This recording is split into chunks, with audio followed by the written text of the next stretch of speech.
కేంద్రంలోని బీజేపీ సర్కార్ తెలంగాణ రాష్ట్రంపై మరోసారి వివక్ష చూపించింది. ఉత్తరాది రాష్ట్రాలకు, బీజేపీ పాలిత రాష్ట్రాలకు నిధుల వరద పారిస్తున్న మోదీ ప్రభుత్వం కేంద్ర ఖజానాలో భారీగా భాగస్వామ్యం కలిగిన తెలంగాణకు మాత్రం నిధుల విడుదలలో మొండిచేయి చూపుతోంది. మంగళవారం ఢిల్లీలో నిర్వహించిన కేంద్ర కేబినెట్ సమావేశంలో తీసుకున్న నిర్ణయాల్లో తెలంగాణకు సంబంధించిన ఏ ఒక్క ప్రాజెక్టుకు కూడా నిధులు కేటాయించలేదు. హైదరాబాద్ మెట్రో విస్తరణకు పైసా కూడా కేటాయించలేదు.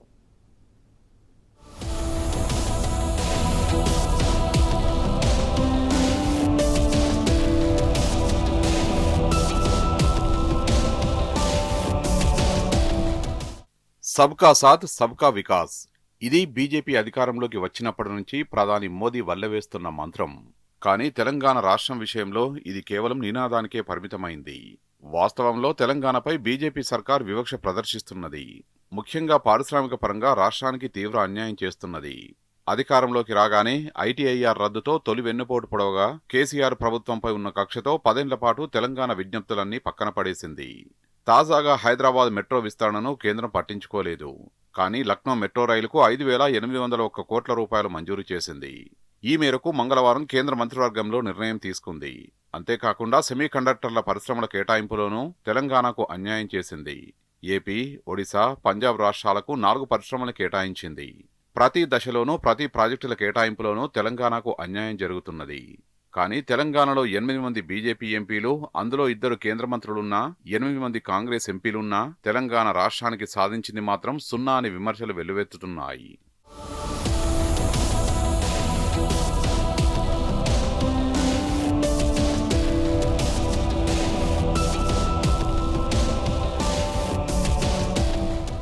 హైదరాబాద్కు 2.19 లక్షల కోట్ల రూపాయల పెట్టుబడులు ఆకర్షించడమే లక్ష్యంగా యూపీఏ ప్రభుత్వం 2013లో ఐటీఐఆర్ను మంజూరు చేసింది.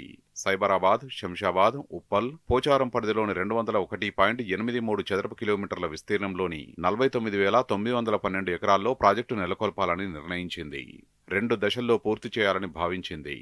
ప్రత్యక్షంగా 14.8 లక్షల మందికి, పరోక్షంగా 55.80 లక్షల మందికి ఉద్యోగ, ఉపాధి అవకాశాలు కల్పించడమే లక్ష్యమని తెలిపింది.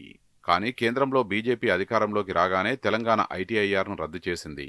పునరుద్ధరించాలని బీఆర్ఎస్ ప్రభుత్వం చాలాసార్లు కోరినా కేంద్రం పట్టించుకోలేదు.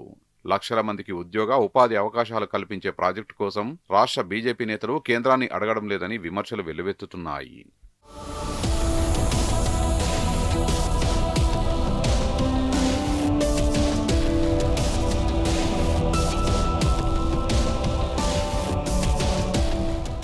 దేశ రక్షణ రంగంలో తెలంగాణ రక్షణ, ఏరోస్పేస్ రంగాలకు సంబంధించిన పరిశోధనలు, ఉత్పత్తుల్లో తెలంగాణ ప్రముఖ పాత్ర పోషిస్తున్నది.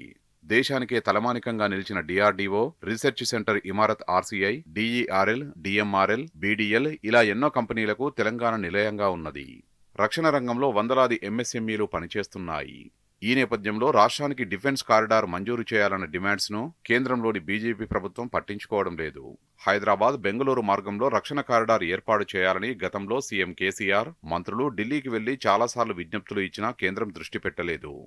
ఏరోస్పేస్, డిఫెన్స్ రంగాల్లో తెలంగాణకు ఉన్న అనుకూలతలను వివరించినా పెడచెవిన పెట్టారు. చివరికి మోదీ ప్రభుత్వం తాజాగా బీజేపీ పాలిత యూపీలోనూ బుందేల్ఖండ్కు డిఫెన్స్ కారిడార్ను మంజూరు చేసింది. 20,000 కోట్ల రూపాయలతో 3,000 ఎకరాల్లో కారిడార్ ఏర్పాటు చేస్తున్నట్లు ప్రకటించింది. ఇదే కారిడార్ను తెలంగాణకు మంజూరు చేస్తే ఇక్కడి ఎకోసిస్టమ్ ఆధారంగా అంతకన్నా రెట్టింపు సంఖ్యలో ఫలితం కనిపించేదని పారిశ్రామిక నిపుణులు చెప్తున్నారు. తెలంగాణ రాష్ట్రానికి డిఫెన్స్ కారిడార్ మంజూరు చేయాలని బీజేపీ ఎంపీల్లో ఒక్కరు కూడా ఇప్పటివరకు కేంద్ర ప్రభుత్వానికి విన్నవించిన దాఖలాలు లేవని పారిశ్రామిక నిపుణులు మండిపడుతున్నారు.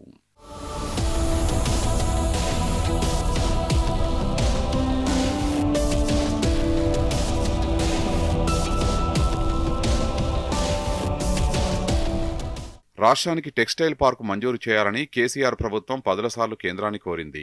అయినా కేంద్రం పట్టించుకోలేదు.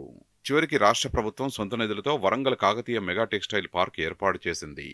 దేశంలోనే అతిపెద్ద పార్కు ఏర్పాటుకు ఆర్థిక సాయం చేయాలని మాజీ సీఎం కేసీఆర్, మాజీ మంత్రి కేటీఆర్ ఎన్నిసార్లు కోరినా కేంద్రం పట్టించుకోలేదు. రాష్ట్రం నుంచి ఎన్నికైన బీజేపీ ఎంపీలు కూడా తెలంగాణ ప్రయోజనాల కోసం మాట్లాడలేదు. చివరికి తెలంగాణ అసెంబ్లీ ఎన్నికలకు ముందు 2023 మార్చిలో టెక్స్టైల్స్ పార్కును మంజూరు చేస్తున్నట్టు మోదీ ప్రకటించారు. ఎన్నికల్లో లబ్ధి కోసం చూడకుండా ముందే మంజూరు చేసి ఉంటే పారిశ్రామికంగా తెలంగాణకు ఎంతో మేలు కలిగేదని నిపుణులు స్పష్టం చేస్తున్నారు. చేనేతను ప్రోత్సహించేందుకు ఇండియన్ ఇన్స్టిట్యూట్ ఆఫ్ హ్యాండ్లూమ్ను ఏర్పాటు చేయాలని బీఆర్ఎస్ ప్రభుత్వం 10 సార్లు విజ్ఞప్తి చేసింది. అయినా కేంద్రం పెడచెవిన పెట్టింది. బీజేపీ ఎంపీలు కూడా పట్టించుకోలేదు. చివరికి కాంగ్రెస్ ప్రభుత్వం ఏర్పడిన తర్వాత నేరుడు మార్చిలో మంజూరు చేసింది.